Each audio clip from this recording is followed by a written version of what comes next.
The morning they read my grandfather's will, I walked out with a rotting cabin no one wanted, and my father's voice still stinging in my ears. Do not be greedy. 1 week later, a contractor called me at work and said 7 words that changed everything. Clara, listen to me very carefully.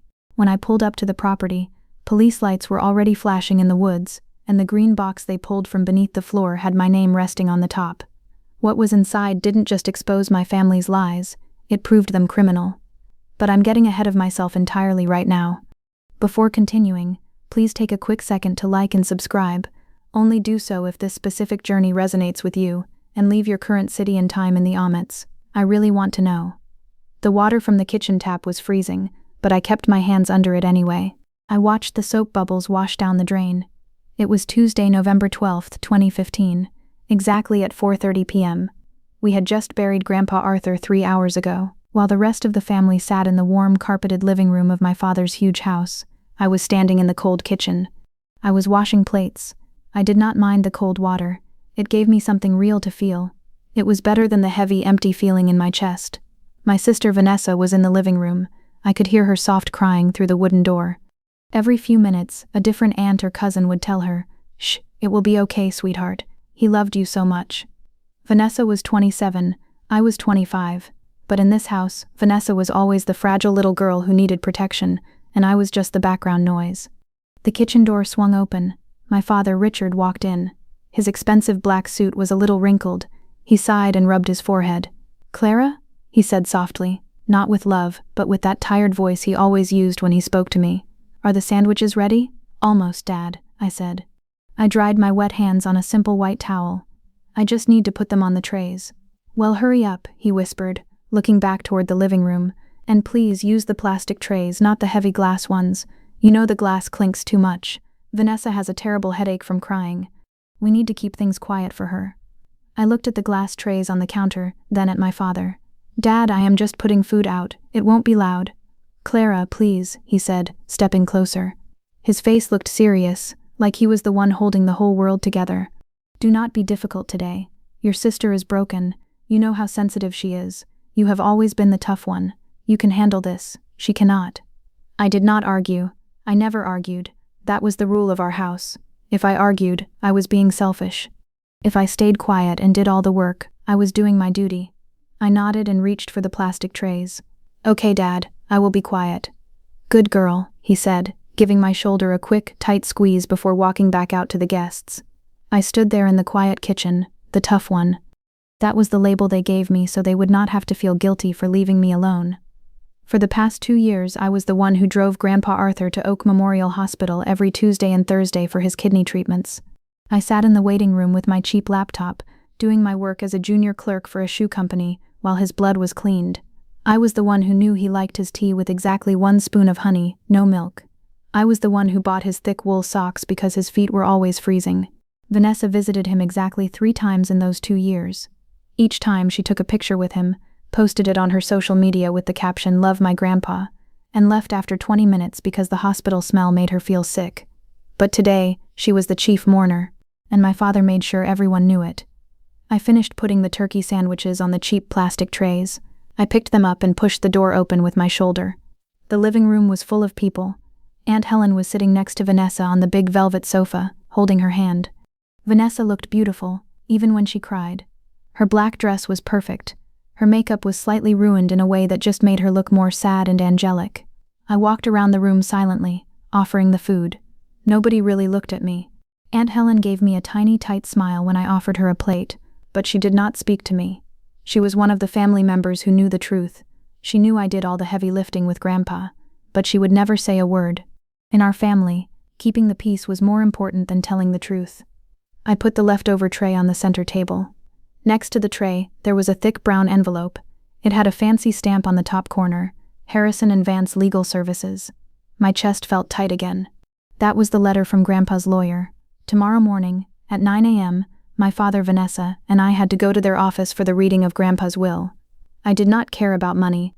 I made enough at my clerk job to pay for my tiny 1-bedroom apartment in the city. All I wanted was Grandpa's old pocket watch. It did not even work anymore.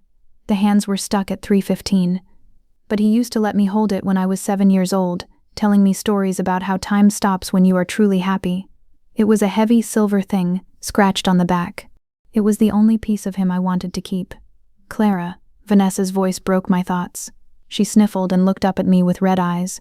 Can you get me some water? Not from the tap, the bottled one, room temperature.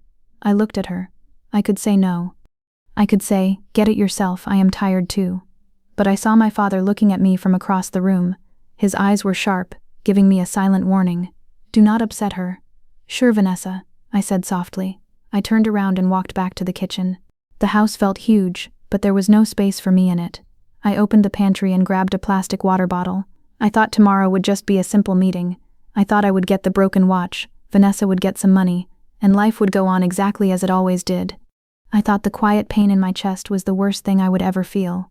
I was completely wrong. Tomorrow was going to break everything I knew. The rain was hitting the large glass windows of Harrison & Vance Legal Services on Wednesday morning. It was exactly 9 a.m. on November 13, 2015. We sat in 3 heavy dark leather chairs in front of Mr. Vance's large wooden desk. My father sat in the middle. Vanessa sat on his right, holding a crumpled tissue. I sat on his left, holding my cheap black purse tightly in my lap. Mr. Vance was an older man with gray hair and thick glasses. He opened a thick yellow folder. The sound of the paper moving felt too loud in the quiet room. I will get straight to the point, Mr. Vance said softly. He looked at the 3 of us.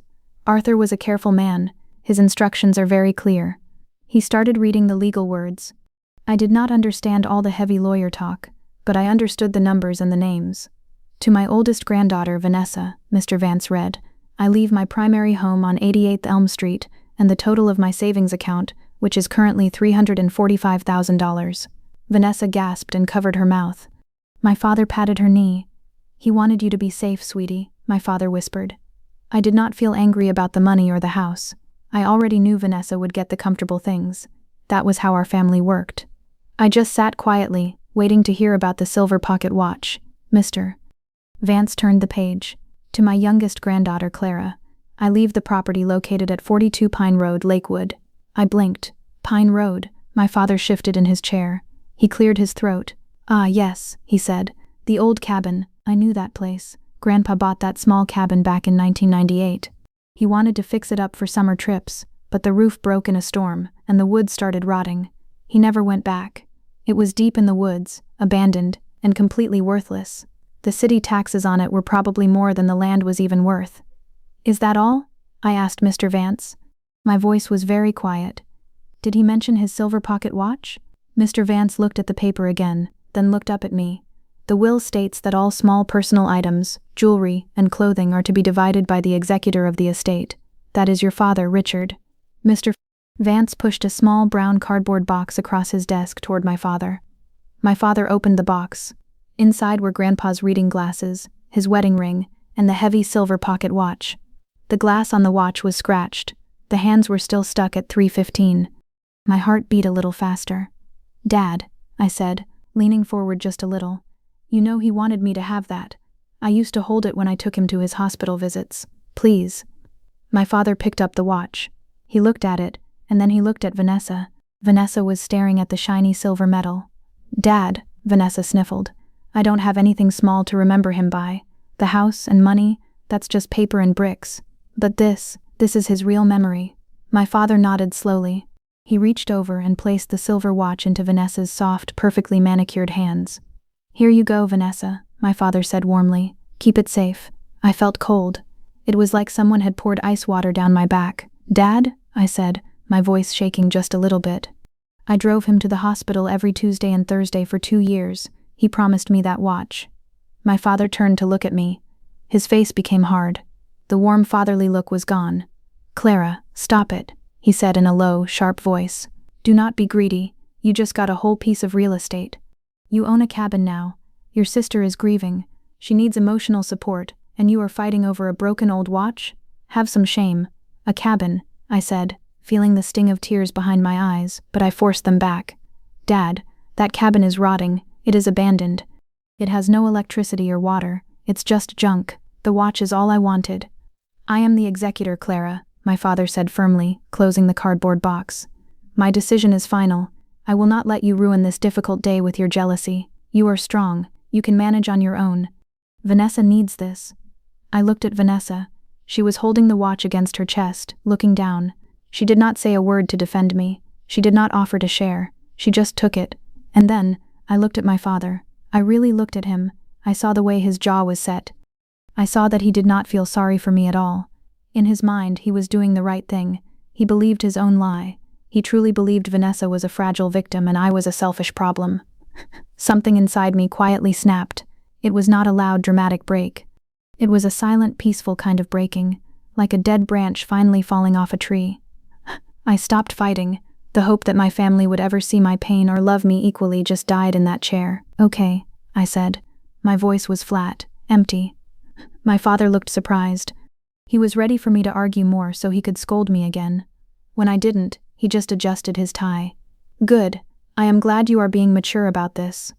Mr. Vance handed me a thick white envelope. The estate will take months to clear probate, but as the sole beneficiary of the Lakewood property, you have immediate legal access and responsibility for its upkeep. Here are the keys and access documents to 42 Pine Road, Clara. I took the envelope. The paper felt heavy, but cheap. Just like my place in this family. I stood up from the leather chair. I did not look at my father. I did not look at Vanessa. Excuse me, I said to the lawyer. I have to get back to work. I turned and walked out of the office. I didn't say goodbye. For the first time in 25 years, I was not going to be the good girl who stayed to make them feel better about treating me badly. I walked out into the rain, holding the worthless documents, knowing I would never beg them for love again. It was Sunday, November 17th, 2015. 4 days had passed since I walked out of the lawyer's office. I was sitting on the floor of my tiny living room in Sunset View Apartments, room 4B. The heater in my building was broken again, so I was wearing a thick gray sweater. On the small coffee table in front of me was the white envelope. The access documents to 42 Pine Road. Beside it was my bank statement. I had exactly $1,240 in my account. My rent was $850. I needed to figure out if I could sell the ruined cabin just to pay for my groceries and heat for the winter. At exactly 4:15 p.m., there was a soft knock on my door. I opened it and found Aunt Helen standing in the hallway. She was wearing a heavy, expensive beige coat and holding a brown paper bag. She looked uncomfortable standing in my cheap, dimly lit hallway. "Hi, Clara," she said, giving me that same tight, nervous smile she had at the funeral. "Can I come in?" I stepped aside. I didn't say welcome, but I let her in. She walked into my apartment, carefully avoiding a loose piece of carpet. She put the paper bag on my small kitchen counter. "I brought you some leftover turkey and some of those cookies you like," Aunt Helen said. She kept her coat on. She didn't plan to stay long. "Thank you," I said flatly. I crossed my arms. "Why are you really here, Aunt Helen?" She sighed. Her shoulders dropped, and suddenly she looked older. She sat down on the edge of my cheap sofa. "Clara, please don't be angry with your father. You walking out of Mr. Vance's office, it really embarrassed him. He had to spend an hour calming Vanessa down." I looked at her. My own aunt, my mother's sister. "He gave Vanessa everything, Aunt Helen. He even took the broken watch Grandpa promised me. And you are here to tell me I embarrassed him." "You have to understand," Aunt Helen said, looking down at her expensive leather boots. "Richard is under a lot of stress. You know his company, Apex Logistics. It is not doing well. In fact, he is almost bankrupt." I blinked. I did not know that. My father always drove a brand new car and wore custom suits. He needed Vanessa to get that $345,000, Aunt Helen continued, her voice dropping to a whisper, as if someone was listening. "Vanessa is easy to control. Your father is going to manage her money for her. His corporate debts are in the millions, but he needs that liquid cash immediately just to pay off private loans and keep his own lifestyle afloat. If Arthur had left the money to you, Richard knew you would never let him touch it." The room felt very quiet. The cold air in the apartment suddenly felt sharp. "Wait," I said, my voice shaking just a little. "Are you saying Dad forced Grandpa to change the will?" Aunt Helen looked away. She rubbed her hands together nervously. "Arthur was very sick those last few months, Clara. He needed round-the-clock private nurses. Richard paid for them, but a month before he died, Richard told Arthur that if he didn't sign the new will, he would stop paying. He told Arthur he would put him in a cheap, state-run nursing home." My stomach turned. I felt sick. My father blackmailed a dying man. "And you knew?" I asked, staring at her. "You knew he did this, and you sat in the living room patting Vanessa's back while Dad called me greedy?" "What was I supposed to do, Clara?" Aunt Helen's voice cracked. She finally looked at me, and her eyes were defensive. Expose him? Ruin the family's name? Your father pays for my son's college tuition. He is keeping this family together. He did what he had to do. You are strong. You always survive. Vanessa would break in the real world. So you all break me, to save yourselves, I said. It was not a question, it was the absolute ugly truth. You don't break, Aunt Helen said softly. That is why it had to be you. Please, just let it go. Sell that old cabin for a few $1,000s and move on. Do not start a war you cannot win. She stood up, walked to the door, and left. She didn't even look back. I stood in the middle of the room for a long time.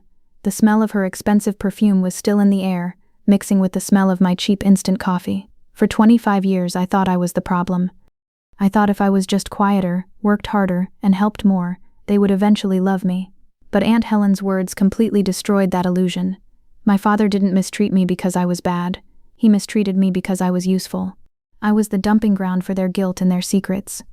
Have you ever discovered a painful reality about your own relatives and felt completely abandoned?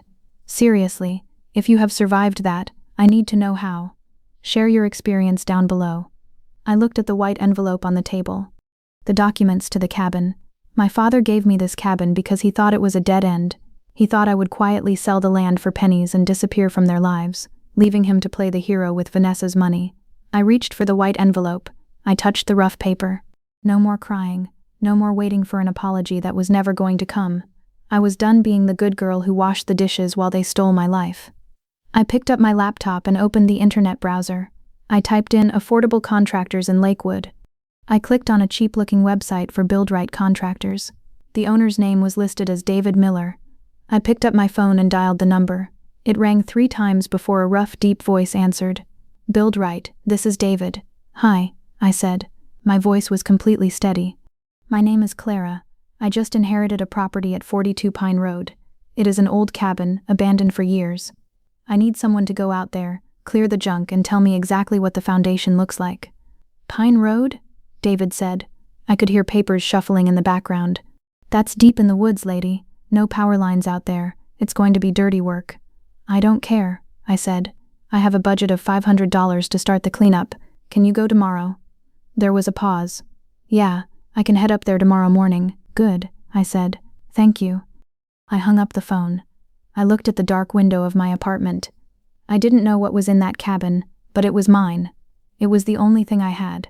And I was going to strip it down to the bare wood to see what Grandpa really left me. On Wednesday, November 20, 2015, at 7:30 a.m., I drove my old rusty car up the bumpy dirt path of 42 Pine Road. The heater in my car barely worked, and the morning air was biting cold. When I finally parked and stepped out, the silence of the woods hit me. There were no city sounds, no traffic. Just the sound of wind blowing through the tall, dead trees. And there was the cabin. It was worse than I thought. The wooden front steps were rotting and covered in thick green moss. Half of the roof was sagging in the middle like a tired old horse. The windows were completely covered in dirt and spider webs. It smelled like wet earth, mold, and years of deep loneliness. A heavy white work truck was already parked in the tall grass. A man in a faded blue work jacket and thick brown boots was standing on the porch, looking at a broken window. This was David Miller, the contractor I hired. He looked over at me as I walked up. He was in his late 40s, with rough, tired skin and dirt on his jeans. "You Clara?" he asked in his deep, rough voice. "Yes," I said. I pulled my thin coat tighter around me. David shook his head. "I will be honest with you, kid. This place is a disaster. The wood is wet. The inside is full of animal droppings and old garbage. $500 will only pay for me to clear out the trash and check the floorboards. It won't fix anything." "I know," I said. "Just clear the trash. I need to see what the bones of this place look like." David looked at my cheap office shoes and my clean hands. "I work alone to keep costs down. It is going to take me a few days." "I will help you today," I said, "before I have to go to my office job." David raised an eyebrow, but he didn't argue. He didn't tell me I was too weak. He didn't tell me to sit down and be quiet. He just reached into the back of his truck, pulled out a pair of heavy leather work gloves, and threw them at me. "Put those on," he said. "Don't touch any rusty nails." That was the moment everything changed for me. My father never let me do anything physical because it wasn't proper. But David just handed me gloves and treated me like a capable human being. For the next 3 hours, I worked. I pulled out molding carpets that smelled like dead mice. I dragged broken chairs and heavy wet cardboard boxes out to the dirt driveway. The dust made my eyes water. The cold air burned my lungs. I got a sharp splinter of wood stuck in my thumb, and blood spotted my jeans. But I didn't stop. The physical pain felt good. It was real. It was much better than the invisible pain in my chest. While I was dragging a heavy, rotting rug out of the living room, a small object rolled out of the folds and hit my shoe. I stopped and bent down. It was an old wooden carving of a small bird. It was rough and unfinished. Suddenly, a memory hit me so hard my knees felt weak. I was 10 years old. I was sitting on the floor in Grandpa's garage. He was sitting in his chair, peeling wood with a small knife, making this exact bird. "Real things take hard work, Clara," he had told me that day, blowing the wood dust off the bird. "Cheap things break fast, remember that. Always look for the real wood under the paint." I sat down hard on the dusty floor of the cabin. I held the small wooden bird in my dirty hands. The tears came. I didn't want to cry, but I couldn't stop. I cried for the grandpa who loved me but was too weak to protect me at the end. I cried for my father, who traded his own daughter for a few $100,000. I cried for the 25 years I spent trying to win the love of people who only saw me as a servant. I was officially exiled. I was completely alone in the world. David walked in carrying a crowbar. He stopped when he saw me crying on the floor. He didn't say, "Shh, it's okay," like my family did with Vanessa. He didn't make a big deal out of it. He just walked over, set his metal thermos on an old crate next to me, and unscrewed the cup. He poured steaming black coffee into the lid and pushed it toward me. "Drink," David said quietly. "Then get up. We have work to do." I looked at the coffee. I wiped my dirty face with the back of my leather glove, smearing mud across my cheek. I took the cup. The coffee was bitter and strong, but it warmed my freezing chest. I put the wooden bird in my pocket. I stood up. I was done crying for them. I was going to rebuild my life, piece by piece, starting with this dirty cabin. The next 2 days, I went back to my job as a clerk at the shoe company. My phone was completely silent, not a single text message from my father, no calls from Vanessa to see if I was okay. Aunt Helen didn't check on me either. They had cut me off, thinking I would just fade away into the background like I always did. But their silence didn't hurt me anymore. It was just proof that I was finally free. On Friday, November 26th, at 2:15 p.m., I was sitting at my office desk typing numbers into a spreadsheet. My cell phone vibrated on the desk. The caller ID said David Miller. I answered it. "Hi, David. Are you done with the trash?" There was a heavy silence on the other end. I could hear David breathing fast. "Clara," he said. His deep voice was trembling. I had never heard a grown, tough man sound so shaken. "David, what is wrong? Did the roof fall?" I asked, sitting up straight. "Clara, listen to me very carefully," David whispered. It sounded like he was hiding. "Don't tell your sister. Don't call your father. You need to come here right now." "Come where? The cabin?" My heart started beating fast. "David, what did you find?" "Under the floorboards," he said, his voice cracking. "Just get here, hurry." He hung up. I grabbed my coat and my car keys. I didn't even tell my boss I was leaving. I ran out to my rusty car and drove as fast as I could toward the woods. My hands gripped the steering wheel so tight my knuckles turned white. When I finally pulled onto the bumpy dirt path of 42 Pine Road, my breath stopped in my throat. David's white work truck was there, but it wasn't alone. 3 police cars were parked on the dead grass. Their red and blue lights were flashing, spinning across the dark, wet trees. A tall police officer in a thick jacket was stringing yellow tape across the front steps of my cabin. I slowly stepped out of my car. The cold wind hit my face.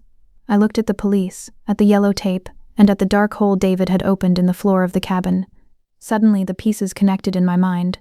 The rushed will, my father's desperation to keep me away from this property. The sudden transfer of the deed. My father had not just given me an abandoned cabin, he had given me a crime scene, and I knew, right then, that my father had been keeping a massive, terrible secret.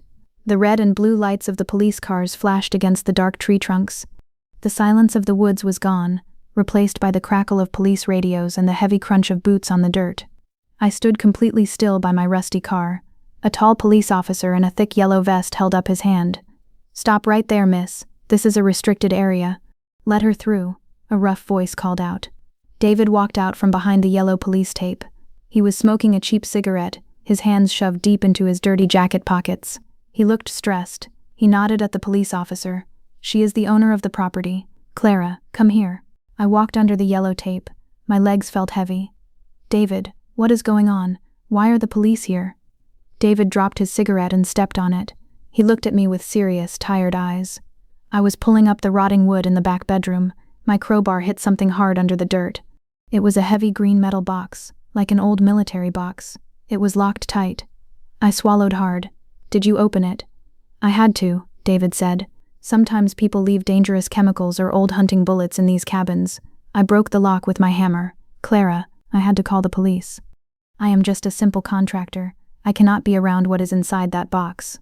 Before I could ask him what he meant, a woman walked out of the cabin. She was wearing a dark suit and a silver badge on her belt. She held a thick plastic evidence bag in her hand. Ms. Clara? She asked. Her voice was calm and professional. I am Detective Sarah Hayes. Can I see your ID, please? With shaking hands, I pulled my driver's license from my cheap purse. She looked at it, then nodded and handed it back. Your contractor did the right thing by calling us, Detective Hayes said. Inside the floorboards, we found a waterproof safe. Inside that safe, there is exactly $400,000 in $100 bills, wrapped in bank bands. My breath stopped. $400,000. Yes, the detective said. But that is not why we are treating this as a crime scene. We also found a stack of legal documents, corporate ledgers. They belonged to a company called Apex Logistics. He stole millions from the pension fund over 3 years, but this $400,000 was his personal emergency stash that your grandfather managed to intercept. My father's company. The cold wind hit my face, but I did not feel it. Everything was starting to make a terrifying logical sense. My father's failing business, Aunt Helen's nervous visit, the desperate need to force Grandpa to change the will. There is one more thing, Detective Hayes said. She reached into her dark jacket and pulled out a smaller, clear plastic bag. Inside the bag was a thick brown leather notebook. It looked old and worn out. Through the plastic, I could see messy, shaking handwriting on the front cover. For my Clara, the only real wood in a house full of paint. Tears filled my eyes instantly. It was Grandpa Arthur's handwriting. The words hit me right in the chest. It was exactly what he told me when I was 10 years old, making that wooden bird. He remembered. He saw me. Even when I thought I was invisible, he saw me. Since your name is on it, and you own the property, you can read it, Detective Hayes said softly, opening the bag. But we will need to keep it as evidence afterward. I took off my gloves. My bare hands were shaking as I opened the heavy leather cover. The pages smelled like dry dust and old ink. I started to read the first page. November 1st, 2015. Just 2 weeks before he died. My dearest Clara, if you are reading this, it means you did exactly what I knew you would do. You rolled up your sleeves and did the hard work. You didn't cry and walk away. You dug deep. I am so sorry I left you alone in that cold house. I was too weak in the end to fight your father openly. Richard is not just a cruel man, Clara. He is a criminal. For 3 years he has been stealing money from his own employees' pension funds at Apex Logistics to pay for his fancy cars and Vanessa's expensive life. I stopped reading for a second. The words were heavy. My father was stealing from the retirement funds of his own hard-working staff. I took a deep breath and kept reading. I found his secret ledgers. I took them. I also took the cash he hid in his home safe to hide from the bankruptcy courts. I wanted to go to the police, but my health failed too quickly. By the time I had the proof, I was bedridden, completely trapped under the watch of the private nurses Richard paid for. I buried it all here, in the cabin using a private courier. Richard has no idea this evidence is under these floorboards. He thinks this cabin is completely worthless, which is exactly why I knew he wouldn't fight me when I demanded he leave it to you in the will. Your Aunt Helen knows everything. She has been taking quiet payments from Richard to keep her mouth shut. They are all wearing masks, Clara. They are all actors in a fake play. The money in this box is stolen. Give it to the police so the workers can get their pensions back. But the documents are your sword. Do not let them treat you like dirt anymore. Stand up, my brave girl. Break their masks. Love, Grandpa. I slowly closed the leather notebook. I held it against my chest. For my whole life, my family made me feel like I was crazy. They made me feel like I was the bad one for wanting love. But I wasn't crazy. They were corrupt. They were empty inside. I looked up at David. He was watching me quietly. He didn't ask questions. He just stood there, a solid, real person in a world of fake people. Detective Hayes, I said. My voice was no longer shaking. It was completely steady. The scared, quiet girl who washed the dishes was gone. I want to press full charges. I want to hand over all the evidence. Detective Hayes nodded. These ledgers prove massive corporate fraud. We will be opening an investigation into Richard immediately. But this will get ugly, Clara. He is your father. He is just a man who shares my DNA, I said coldly. He stopped being my father a long time ago. I handed the notebook back to the detective. I kept one hand in my pocket, holding the little wooden bird I had found earlier. The secret was out. My father thought he had buried me by giving me an abandoned cabin. But instead, he had handed me the exact weapon I needed to destroy his entire fake kingdom. It was time to build my new life, and I was going to start by watching his life fall apart. It was Thursday, December 10th, 2015. Almost a month had passed since I found the green metal box under the floorboards. The morning air was freezing. A thin layer of white snow covered the dirt path of 42 Pine Road. I was standing on the front porch of the cabin, holding a heavy metal hammer. My breath looked like white smoke in the cold air. David was standing next to me, holding a long wooden board. He had become my teacher over the last few weeks. "Okay, Clara," David said. His thick work gloves were covered in sawdust. "Hit the nail straight. Do not bend your wrist. Let the weight of the hammer do the work." I raised the hammer and hit the thick iron nail. Bang. It went straight into the fresh, clean wood. "Good," David nodded. "Now, we measure the next piece. Remember the rule. You never paint over rotten wood. You have to cut the rot out completely, or it will eventually destroy the whole house." I looked at him. He was talking about the cabin, but his words hit my heart perfectly. That was exactly what I was doing with my life. I was cutting out the rot. I had spent every weekend and every evening after my office job working on this cabin. I used my tiny savings to buy cheap, strong wood. David only charged me for materials, not for his time. When I asked him why, he just shrugged and said, "I like building real things with real people." David was not my blood, but in 1 month he had shown me more respect and care than my father had in 25 years. We ate cheap sandwiches on dirty plastic buckets, drinking black coffee, and I finally felt like I belonged somewhere. This dirty, unfinished cabin was my true home. Meanwhile, the real world was moving quietly in the background. Detective Hayes had warned me that white-collar crime investigations take time. The police and the financial investigators were slowly building an iron cage around my father. 2 days ago, a judge quietly signed an emergency injunction to freeze all the bank accounts tied to Apex Logistics, while forensic accountants verified the ledgers. My family did not know I was the one who gave the police the ledgers. They just thought the government had randomly audited the company. At exactly 11:30 a.m., my cell phone vibrated in my thick coat pocket. I put my hammer down and pulled the phone out. The screen showed a name that made my stomach tighten. Vanessa. She had not called me once since the day of the funeral, not to see if I was warm, not to see if I had food. I answered it and put the phone to my ear. "Hello? Clara." Vanessa's voice was high and panicked. She was crying, but it was not the soft, sad crying she did at the funeral. This was the angry, spoiled crying of a child who lost a toy. "Clara, my credit card was just declined at the hair salon. It was so embarrassing. The manager looked at me like I was a criminal." I wiped a drop of sweat from my forehead with the back of my glove. "What do you want me to do about it, Vanessa?" "I called Dad," she sobbed quickly. "He is acting crazy. He said the bank locked his accounts because of some stupid tax mistake. Clara, I can't pay my car lease this month. You sold that cabin, right? You have to lend me some money until Dad fixes this." I closed my eyes. The cold wind blew against my face. She didn't ask how I was. She just wanted money. The money she thought I got from selling the worthless cabin. "I didn't sell the cabin, Vanessa," I said. My voice was very calm. "I am keeping it." "What?" Vanessa's voice changed from crying to sharp anger. "Are you stupid? Dad said it was a piece of junk. Sell it. We are family, Clara. You have to help me." Before I could answer, I heard the phone shuffle. A heavy, angry voice came on the line. It was my father. "Clara," he barked. He sounded out of breath, like a trapped animal. "Listen to me very carefully. Things are complicated right now. I need you to do something for the family." "What do you need, Dad?" I asked.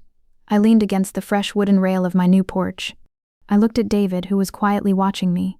"I need you to sign a legal paper," my father said fast. "It is just a small document saying I gave you a personal loan of $200,000 last year to fix that awful cabin. Mr. Vance will email it to you. Sign it and date it for last year." My mind worked fast. He was trying to hide money from the police. He wanted to create fake debt so the investigators wouldn't take whatever cash he had left. He wanted to use me as his shield, exactly like he always did. "That is fraud, Dad," I said quietly. "It is survival, Clara," he yelled. The mask of the calm, perfect father completely dropped. "Do not be a stubborn brat. I put a roof over your head for 25 years. You owe me. If you don't sign this paper, Vanessa and I might lose the house." For a second, the old fear tried to grab my throat. The little girl inside me wanted to say yes, just to stop him from yelling. But then I reached into my pocket and touched the rough wooden bird Grandpa had made. Real things take hard work. Cheap things break fast. "I am not signing anything, Dad," I said. My voice was as hard as the iron hammer on the ground. "Clara, if you turn your back on us now, you are dead to this family. Do you hear me? Dead," he screamed. "I was always dead to this family, Dad," I said.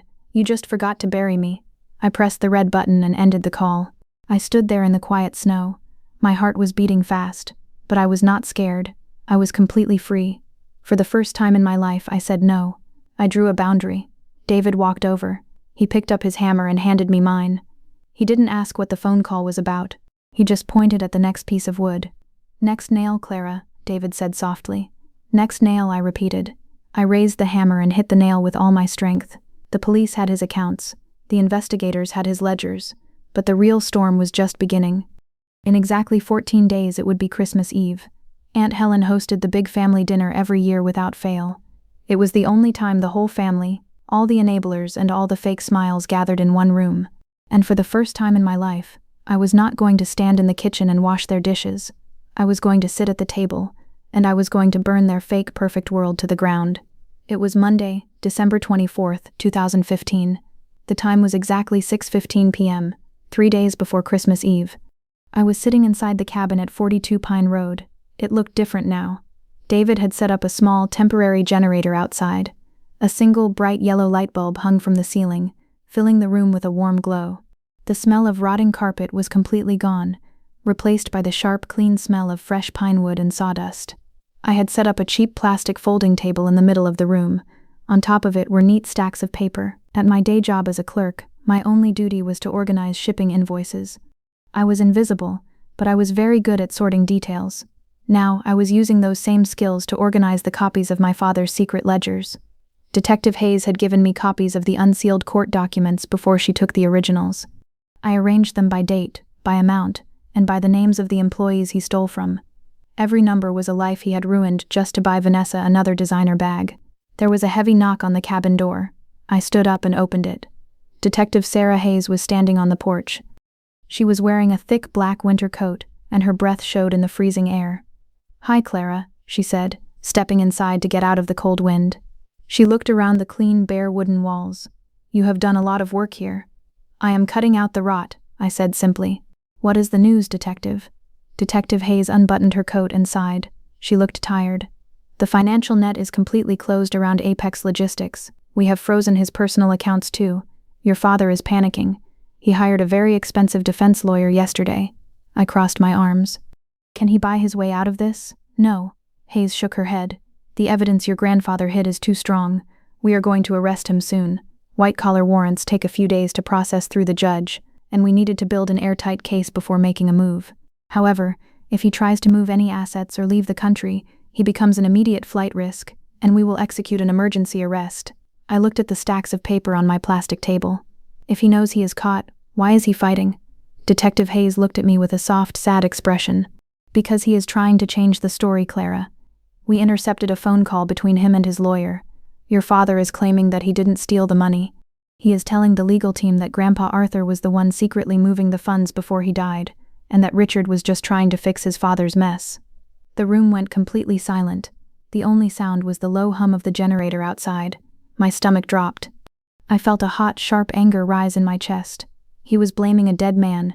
He was blaming the only person who actually tried to do the right thing. My father was willing to destroy his own dead father's reputation just to keep his mask of perfection. "He knows Arthur cannot defend himself," Detective Hayes said quietly. "Legally, it won't work. The paper trail points to Richard, but socially, to your family and his friends? He will play the victim. He will tell them he is taking the blame for Arthur's sins. They will believe him," I whispered, staring at the yellow light bulb. "Aunt Helen and the rest of them, they will believe him because it is easier than admitting they supported a monster." "You don't have to go to their Christmas Eve dinner, Clara," Hayes said. She put a gentle hand on my shoulder. "You gave us the evidence. You did your job. Let the police do the rest. Stay here, stay safe." I looked at her, then I looked down at my pocket, where Grandpa's little wooden bird was resting. If I stayed away, My father would sit at the head of the big dining table on Christmas Eve. He would cry fake tears. He would tell the whole family that Grandpa Arthur was a thief. Aunt Helen would pat his hand. Vanessa would cry. They would all agree, and Grandpa's memory would be dragged through the mud.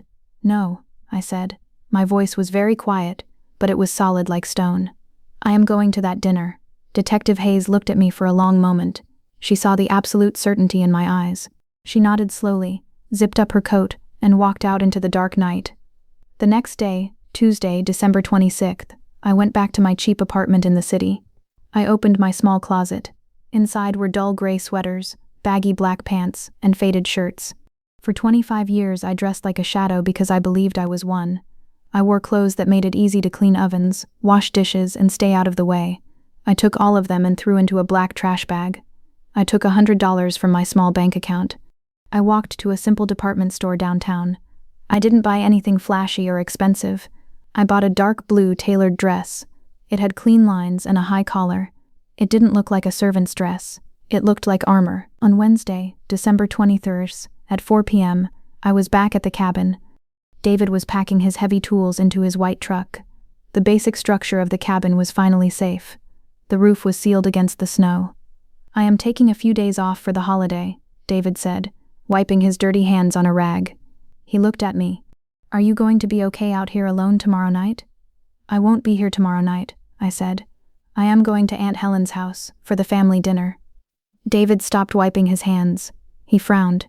He knew what my family was like. He had seen me crying on the dirty floor. "Clara, why would you walk back into a burning house?" I picked up a thick brown envelope from the table. Inside were the copies of the ledgers. "Because they think the fire is a secret," I said. "And my father is trying to blame Grandpa for the smoke. I have to go, David. I have to show them exactly who lit the match." David looked at me for a long time. He didn't try to stop me. He didn't tell me to be careful or to calm down. He just reached into his truck, pulled out his heavy metal thermos, and poured me a cup of strong black coffee. "Drink," he said, handing it to me. "And tomorrow, you make them look at you." I took the warm cup. I drank the bitter coffee. The exile was over. I had built my strength in the cold and the dirt. Tomorrow was Thursday, December 24th, Christmas Eve. I was ready to break the toxic equilibrium forever. It was Thursday, December 24th, 2015, Christmas Eve. The clock on my small kitchen wall showed exactly 2 p.m. I stood in front of the cracked mirror in my cheap apartment bathroom. I looked at myself. I was wearing the new dark blue dress. It fit perfectly. It had no wrinkles. I brushed my hair back and tied it in a tight, neat bun. I did not look like the sad, quiet girl who always stood in the background. I looked like a woman who was ready for a fight. I walked over to my small dining table. On it was a simple black leather folder I bought yesterday for $15. Inside the folder, I carefully placed the paper copies of my father's secret ledgers.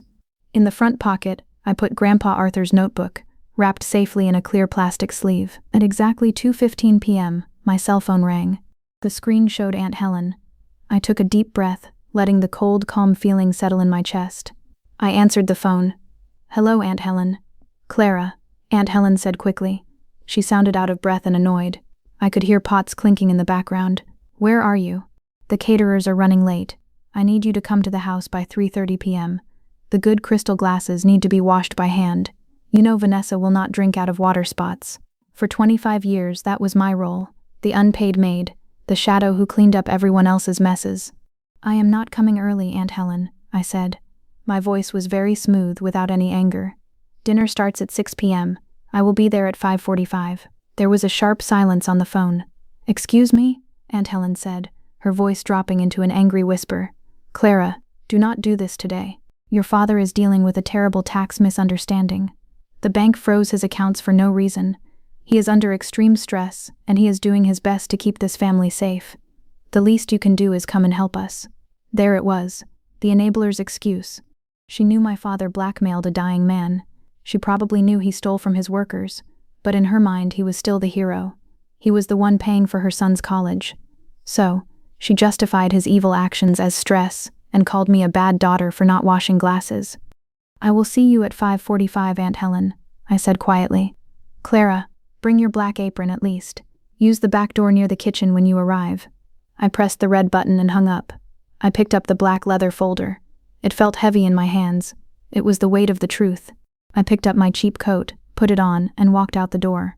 The drive to the wealthy suburbs took 45 minutes. The snow was falling heavily now, covering the roads in white. The heater in my rusty old car was broken, so I could see my own breath in the cold air. My mind went back to the old days. I remembered sitting in the back of my father's expensive heated car when I was 10 years old. Vanessa always sat in the front seat next to him, picking the radio station. I was always in the back, silent, watching the snow fall outside the window. I used to think that if I just got perfect grades, or if I just cleaned the house perfectly, my father would look in the rearview mirror and smile at me. But I finally understood something important. A toxic person does not mistreat you because you are not good enough. They mistreat you because keeping you small makes them feel big. At 5:30 p.m., I turned onto Rosewood Drive. It was a street full of massive, beautiful houses with perfect green lawns, now covered in snow. I pulled up to Aunt Helen's house at 1420 Rosewood Drive. The house looked like a castle. Warm yellow light poured out of the huge glass windows. I could see the giant Christmas tree in the living room, covered in silver and gold decorations. The long driveway was full of expensive cars. I saw my father's black Mercedes. I saw Vanessa's white BMW. I parked my rusty, dented car at the very end of the street, right next to the sidewalk. It looked completely out of place in this rich neighborhood, just like me. I turned off the engine. I sat in the freezing cold car for a moment. My heart started to beat very fast. My hands felt slightly sweaty against the steering wheel. The little girl inside me was screaming to start the car and drive away. "Run away," the voice said. "If you go in there, they will yell at you. They will hate you." I reached into my coat pocket. My fingers wrapped around the rough wooden bird Grandpa had made. "Real things take hard work, Clara. Cheap things break fast." I closed my eyes. I took a deep breath of the freezing air. The fear slowly melted away, leaving only solid, unbreakable focus. I was not doing this to hurt them. I was doing this to stop them from hurting anyone else. I was doing this to save Grandpa's memory from a liar. I grabbed the black leather folder from the passenger seat. I stepped out of the car. The snow crunched under my cheap office shoes. I did not walk to the side gate. I did not walk to the back kitchen door like the caterers or the servants. I walked straight up the wide, beautifully paved front walkway. I climbed the 3 brick steps to the massive double wooden front doors. I could hear soft jazz music playing inside. I could hear the sound of people laughing and glasses clinking. They were celebrating a perfect family life that did not actually exist. I reached out and pressed the golden doorbell. The chime rang loudly inside the house. The laughing stopped for a second. I heard footsteps walking toward the door. The mask was about to come off. The heavy double wooden doors opened. Aunt Helen stood there. She was wearing a shiny, expensive red dress and a pearl necklace. When she saw me standing on the front porch, her fake, polite smile instantly dropped. Her eyes darted from my face down to my dark blue tailored dress, and then to my empty hands. "Clara?" she whispered, looking confused. "Why did you ring the front bell? Where is your black apron? I told you to use the kitchen door." "Good evening, Aunt Helen," I said smoothly. I did not wait for her to invite me inside. I just stepped forward. She nervously moved out of the way. As I walked into the grand hallway, the warm air of the house hit my cold face. The air smelled like roasted garlic meat, sweet pine candles, and expensive perfume. For 25 years, this smell meant I had to start working. It meant I had to hide in the background. But tonight, I was just breathing it in. I walked past Aunt Helen and stepped down into the massive, sunken living room. There were about 15 people there. My uncles, my older cousins, and my father's wealthy friends. These were the enablers, the people who clapped for my father's success and ignored his cruelty. Soft jazz music was playing from hidden speakers. At exactly 5:48 p.m., I stopped at the edge of the room. I held the black leather folder tightly against my side. No one noticed me yet. I stood perfectly still and listened. My father, Richard, was standing in the center of the room, right in front of the huge stone fireplace. He was wearing a custom-made dark gray suit. He held a crystal glass of brown whiskey in his hand. Uncle Tom and Cousin Greg were standing next to him, nodding with serious faces. My father sighed. It was a perfect, practiced sigh of a tired hero. "It is just a terrible mess, Tom," my father said. His voice was low and sad, but loud enough for everyone to hear. "You know how Arthur was in those last 2 years. His mind was slipping. He was confused. He had access to the company accounts, and he made some very bad, illegal moves with the employee funds." My chest tightened. The lie was so smooth. It was so completely evil. "Oh, Richard," Uncle Tom said, shaking his head. "That is awful. Is that why the bank froze your accounts? Yes, my father nodded slowly, looking down at his whiskey glass. The investigators are confused. They see my name on the company, so they are blaming me. But I am not going to throw my dead father under the bus. I am working with my lawyers to quietly fix his mess. I will take the heat. It is what a good son does. I have to protect Arthur's memory. You are too good, Richard, Cousin Greg said, patting my father on the shoulder. Not many men would sacrifice their own peace for a father who ruined their business. I felt a hot, sharp pain behind my eyes. He was stealing Grandpa's good name to save his own dirty skin. He was looking these people in the eyes and playing the perfect victim. This was how a real-life monster operated. He didn't have red eyes or evil laughs. He had a nice suit, a sad smile, and a believable excuse. If you hear this and realize someone close is twisting reality to protect their own ego, that is manipulation. That is abuse. You never owe secrecy to those abusing your trust. How would you handle this toxic betrayal? Comment your thoughts down below. Clara. A sharp, high voice cut through the soft jazz music. Vanessa was sitting on the large velvet sofa. She was wearing a sparkling silver dress. She held up an empty wine glass toward me. Clara, finally. You are so late. The cheese plate is completely empty and I need more red wine. Not the cheap one. Get the one from the bottom shelf in the cellar. The whole room suddenly went quiet. The 15 guests turned their heads to look at me. They expected me to nod, put my head down and rush to the kitchen. I did not move. I did not look at Vanessa. I looked straight across the room, directly into my father's eyes. I am not getting you wine, Vanessa, I said loudly. My voice was completely calm, but it echoed clearly in the quiet room. I am a guest tonight, Vanessa gasped, pulling her empty glass back to her chest. Excuse me? My father's sad victim smile vanished. His face turned hard. He placed his crystal glass on the fireplace mantel with a sharp clink. He walked toward me, his expensive leather shoes making no sound on the thick carpet. Clara, he said in a low, warning voice as he got close to me. He tried to grab my arm to pull me out of the room. What is wrong with you? You are embarrassing us in front of the family. Come to my study right now. We need to talk about that $200,000 loan paper you need to sign. I stepped back before his hand could touch me. We can talk right here, Dad, I said. I did not lower my voice. The whole family is here. You were just talking about family secrets, weren't you? Uncle Tom cleared his throat. Aunt Helen rushed into the room from the hallway, twisting her hands together. Richard, maybe we should all just sit down for dinner. Shut up, Helen, my father snapped. He turned back to me, his eyes full of pure anger, but he forced his voice to stay somewhat calm for the audience. Clara, you are acting crazy. You have always been emotionally unstable. Now go to the kitchen, or leave my house. You said Grandpa Arthur lost his mind, I said, ignoring his threat. I lift the black leather folder in my hand. You told Uncle Tom that Grandpa made illegal moves with the employee funds. You said you are taking the blame to protect his memory. My father's eyes locked onto the black folder. For a tiny second, I saw real panic flash in his face, but he quickly hid it behind a wall of fake authority. I am doing what is best for this family, he barked, stepping closer. Because you wouldn't understand. You never understood how the real world works. I understand how bank ledgers work, Dad, I said. I unzipped the black folder. The sound of the metal zipper was the only noise in the huge room. Even the soft jazz music seemed to fade away. I spent the last month fixing up that worthless, abandoned cabin you gave me, I said, looking at the silent faces of my family. You gave it to me because you thought I was too weak to lift a hammer. You thought I would just sell it. But I pulled up the rotting floorboards. And I found the green metal box. My father stopped breathing. His face went completely pale. The color drained from his cheeks like a ghost. What box? Uncle Tom asked, looking back and forth between us. Richard, what is she talking about? I pulled out the first stack of papers. They were the copies of the secret ledgers. I did not yell. I did not cry. I just stated the cold, hard facts. These are the private ledgers for Apex Logistics from 2012 to 2015, I said, holding them up. They show exactly how my father Richard stole over $2 million from his own employees' pension funds.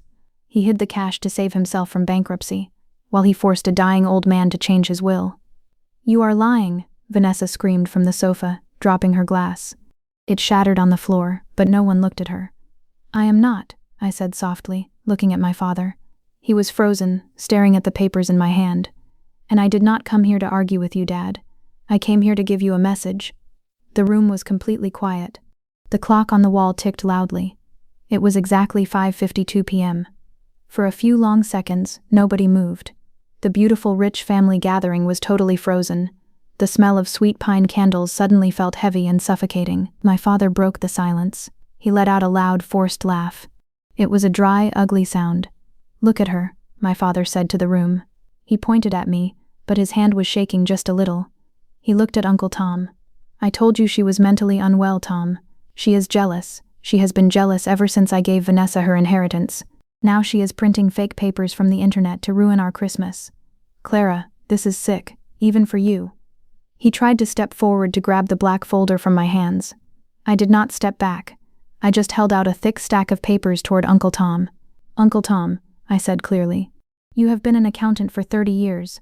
Look at the bank routing numbers. Look at the official company stamps. Fake papers do not have 3 years of matching bank codes." Uncle Tom hesitated. He looked at my father, then at the papers. Slowly, he reached out and took the stack from my hands. "Tom, put those down. Do not entertain her crazy lies," my father ordered. His voice was getting louder, losing its smooth control. But Uncle Tom put his reading glasses on. He looked at the first page, then he flipped to the second page. His face, which was relaxed and happy a minute ago, suddenly turned completely pale. "Richard," Uncle Tom whispered. He looked up, his eyes wide with shock. These are the real employee pension accounts, and the transfer logs, they go straight to your personal offshore accounts." "Let me see that," Cousin Greg said, stepping forward and looking over Tom's shoulder. "It's fake," my father shouted. His face was turning red. The mask was completely breaking. "She hated me. She hated her sister. She is trying to destroy us." I reached into the front pocket of the black folder. I pulled out the clear plastic sleeve holding Grandpa Arthur's old leather notebook. "I didn't write this, Dad," I said. My voice was low, but it cut through his yelling. "Grandpa did." Aunt Helen covered her mouth with her hand. Her eyes locked onto the old leather notebook. She recognized it. "Grandpa hid this in the cabin because he knew what you were doing," I said, looking at the family members who were now staring at my father in horror. "He knew you were forcing him to change his will. He wrote down everything, every stolen dollar. And he wrote about the people who helped you hide it." I turned my head and looked directly at Aunt Helen. Aunt Helen stepped back as if I had hit her. "He wrote about you, Aunt Helen," I said softly, but the words hit like a hammer. "He wrote that Dad was paying you quiet money every month to keep your mouth shut, to pretend we were a perfect family." "No!" Aunt Helen cried out, tears instantly falling down her face. She looked at the other guests, waving her hands. "No, I didn't know the money was stolen, I swear. Richard just said he was helping with my son's college. I didn't know he was robbing his workers." "You knew he was blackmailing a dying man," I said flatly. "And you patted Vanessa's back while you watched me get thrown away." "Helen, you took money from him?" Uncle Tom asked, looking at her with absolute disgust. He dropped the papers on the coffee table. The room was falling apart. The enablers were finally seeing the truth, and they were turning on each other to save themselves. Vanessa stood up from the sofa. Her makeup was slightly messy. She did not look at me. She walked right up to my father. "Dad," Vanessa said, her voice high and panicky. "Dad, tell me my money is safe. The $345,000 from the will. The police can't take that, right? Tell me they can't take my money." My father stared at Vanessa. For the first time, he looked at his golden child and realized she didn't care about his freedom or his honor. She only cared about her bank account. He looked around the room. His wealthy friends were already walking toward the coat closet. They were quietly whispering, avoiding his eyes. Nobody wanted to be in the same room as a criminal who stole from his own workers. They were abandoning him. My father turned back to me. His eyes were completely dark. All the fake love, all the perfect dad acting was gone. He looked at me with pure, raw hatred. "You stupid, ungrateful girl," he hissed. He walked right up to me, stopping only inches from my face. I could smell the strong whiskey on his breath. "I gave you a roof over your head. I fed you. And you come into my house and do this to me? I am your father." I did not blink. I stood perfectly straight in my new blue dress. "You are just a man who shares my DNA," I said, repeating the exact thought I had at the cabin. "A real father protects his children. You used me as a shield to hide your crimes. You used Vanessa as a bank to hide your stolen money. You never loved either of us. You only loved the mask you wore." "I will sue you for everything you have," my father screamed, spit flying from his mouth. "I will take that cabin. I will leave you on the street. Give me those original ledgers right now." I looked at him. I felt no fear, only a deep, cold pity. "I don't have the originals, Dad," I said quietly. His face froze. What? I gave the green metal box, the cash, the ledgers, and the notebook to Detective Sarah Hayes 3 weeks ago, I told him. The words fell into the room like heavy stones. They already went to the judge. They already froze your company. They know exactly what you did. My father stumbled backward. He hit the edge of the stone fireplace and grabbed it to stop from falling. He looked like all the air had been punched out of his lungs. No, he whispered, looking at his shaking hands. No, no, no. Enjoy your Christmas Eve, Dad, I said. Detective Hayes told me the forensic audit is complete and the emergency warrants are signed. So, you have exactly 2 days left in this beautiful house. They are coming for you the moment you try to run. I zipped the empty black folder closed. I turned my back to him. I did not look at Aunt Helen, who was sobbing on the stairs. I did not look at Vanessa, who was crying about her frozen bank accounts. I just walked calmly across the thick carpet, up the steps, and out the grand double front doors. The cold winter air hit my face as I stepped outside. I took a deep, full breath. The heavy, suffocating smell of the house was gone. For the first time in 25 years, I felt completely, beautifully light. It was Thursday, December 24th, 2015, exactly 6:15 p.m. I sat inside my freezing, rusty car at the end of Rosewood Drive. I watched the grand front doors of Aunt Helen's mansion through my icy windshield. My hands were gripping the steering wheel so hard my fingers ached. I had thought that exposing the truth would feel like a huge victory. In movies, when the hero defeats the villain, there is always a happy ending with loud music. But real life is not a movie. Real life is messy and quiet. I did not feel happy. I felt a deep, crushing grief. I was crying, but not because I was scared. I was mourning. I was burying the hope that I would ever have a real father, a loving sister, or a caring family. For 25 years I had held on to the tiny illusion that if I just tried hard enough, they would love me. Tonight, that illusion was officially dead. I turned the key. The old engine coughed and started. I drove away from the big houses and the expensive cars, leaving my blood relatives behind forever. At 7:30 p.m., I turned onto the bumpy dirt path of 42 Pine Road. The dark woods were completely silent, covered in thick white snow. But as I got closer to the cabin, I saw something that made my chest feel warm. The yellow light bulb inside the cabin was on. David's heavy white work truck was parked in the grass. I parked my car and walked up to the new wooden porch. I opened the front door. The cabin was warm. David had brought a small portable gas heater. He was sitting on an overturned plastic bucket, drinking from his metal thermos. He had not gone home for Christmas Eve. He had stayed here, in the middle of nowhere, just to make sure I did not come back to a dark, freezing room. He looked up when I walked in. He saw my red eyes. He saw my shaking hands. He didn't ask a million questions. He didn't tell me to smile. "Is it done?" David asked in his deep, rough voice. I nodded slowly. I dropped the empty black leather folder onto the cheap folding table. "It is done. They know everything. The police are coming for him the day after tomorrow." I took off my coat. The adrenaline, the nervous energy that kept me strong at the mansion, suddenly left my body. My knees felt weak. I slid down the clean pine wall and sat on the wooden floor. I pulled my knees to my chest and finally let the tears fall completely. I cried for the little girl who used to wash all the dishes. I cried for the years I wasted trying to please people who were empty inside. David put his thermos down. He walked over and sat on the floor a few feet away from me. He didn't try to hug me or say magical words to fix it. He just sat there in the quiet room, proving that I was not alone. "It hurts," I whispered, my voice cracking. "Even after everything he did. It hurts to know your own father does not care about you." David looked at the bare wooden walls. "Blood is just biology, Clara. It is just an accident of nature. It does not make a family. Loyalty makes a family. Respect makes a family."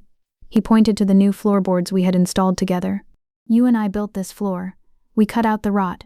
It was hard work, and it took time. Good people are like good wood. They hold you up when things get heavy. Your father was just cheap paint." I looked at David. He was just a contractor I hired a month ago.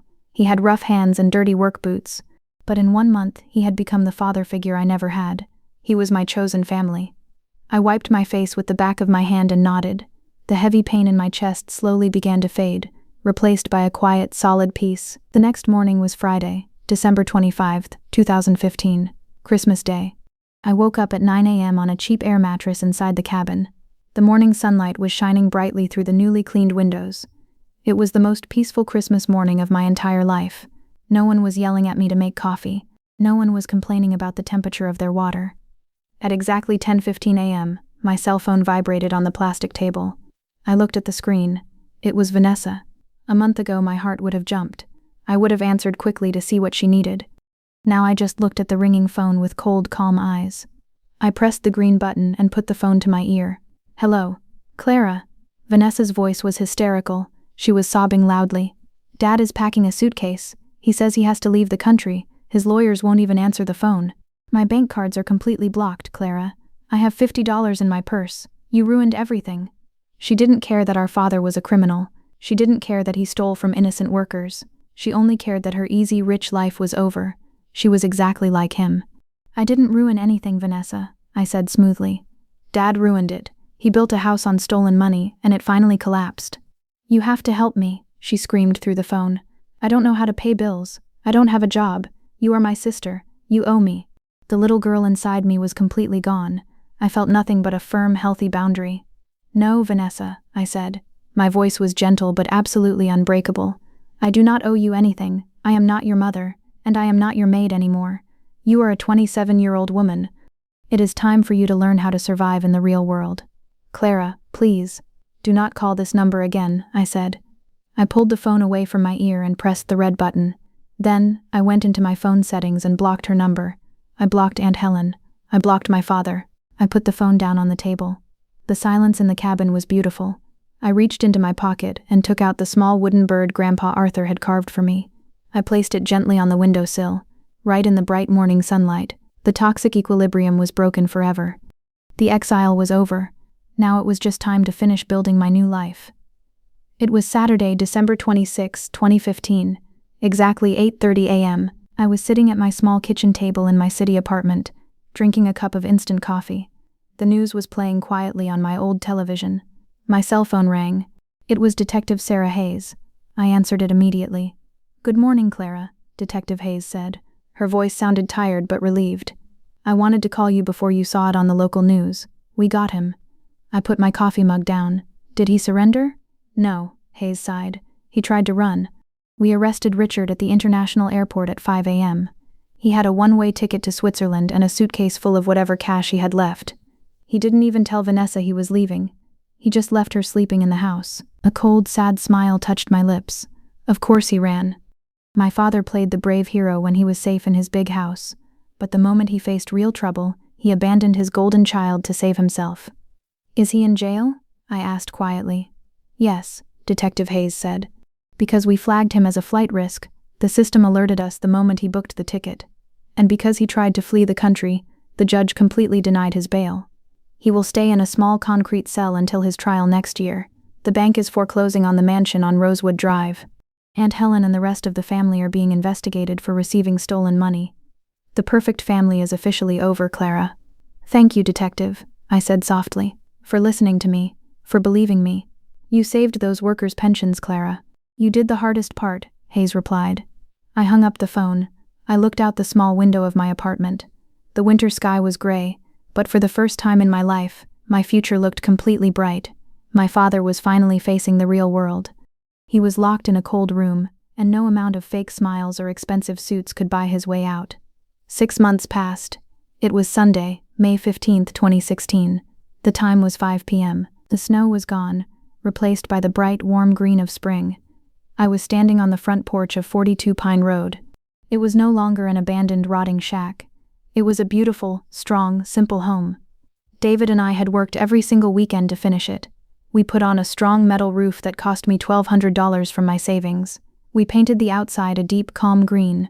Inside there was running water, a warm stove, and solid wood floors that didn't creak when you walked on them. It was not a mansion. It did not have a crystal chandelier or velvet sofas, but it was completely mine. My life had changed too. After organizing all those complex ledgers for the police, I realized I was smart. I stopped hiding in the background at the shoe company. I applied for a new position. Now I was the logistics manager. I made $55,000 a year. It wasn't millions of dollars, but it was honest, clean money. I didn't have to steal to buy my food. I heard the familiar crunch of heavy tires on the dirt path. David's white work truck pulled up to the cabin. He stepped out, wearing his usual faded jeans and a clean gray t-shirt. He was carrying a brown paper grocery bag. I brought steaks, David said, walking up the strong wooden steps. His rough voice was the most comforting sound in the world to me. And some of those cheap potatoes you like to burn on the grill. I laughed. It was a real, full laugh. I do not burn them, David. I make them crispy. Sure you do, kid, he smiled, shaking his head. He walked past me into the kitchen, completely comfortable in my home. As we stood on the porch later, eating our simple dinner on paper plates, we watched the sun go down behind the tall pine trees. You know, David said, pointing his fork toward the woods, I saw your father's face on the news yesterday. His trial starts tomorrow. I know, I said. I took a bite of my food. I didn't feel angry anymore. I just felt empty when I thought of him. Vanessa gave an interview, David added quietly. She said she is working as a waitress downtown now. She complained that her feet hurt, and nobody gives her big tips. She said her father ruined her life. I looked down at my hands. They had small scars from the nails and the splinters we pulled out of this cabin. They were not perfect, soft hands anymore. They were the hands of someone who survived. Vanessa was finally learning what it meant to live in reality. My father was facing 20 years in federal prison. Aunt Helen was hiding in her house, totally disgraced in her wealthy social circle because everyone knew she took dirty money. They thought they could throw me into the dirt and I would just disappear. But they forgot that seeds grow in the dirt. Family is a funny word, David, I said softly, looking at him. People think blood is a magic bond.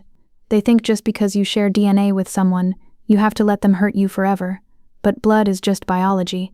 It doesn't mean loyalty. It doesn't mean love. David nodded slowly. He tapped his paper plate against mine, like a toast. Loyalty is who shows up to help you pull the rotten wood out of the floor, he said. Exactly, I smiled. My chosen family was standing right next to me. After dinner, David drove back to his own house. I washed my 2 dishes in the sink. I didn't mind the warm water. I didn't mind the work. I was not doing it because I was forced to. I was doing it to take care of my own home. I walked into my small, clean bedroom. On the nightstand next to my bed, sitting right next to a small lamp, was the rough wooden bird Grandpa Arthur had carved for me. I reached out and touched its wooden wings. Vanessa got the heavy silver pocket watch. It was shiny, expensive, and broken. Its hands were stuck in the past, just like my family. But I got the wooden bird. It was simple, it was rough, but it was carved with real love, real effort, and real truth. I turned off the lamp and got into my warm bed. The woods outside were quiet and safe. I closed my eyes, took a deep breath of the fresh pine air, and finally went to sleep. The toxic mask was gone forever. I was finally free. I appreciate you staying until the conclusion of my journey. If this gave you any comfort, please leave a like and subscribe. Your support pushes these narratives out to others. If you still want more, check the linked video down in the description. You might resonate with that one too. I will see you there very soon. Always remember, your peace is worth protecting right now.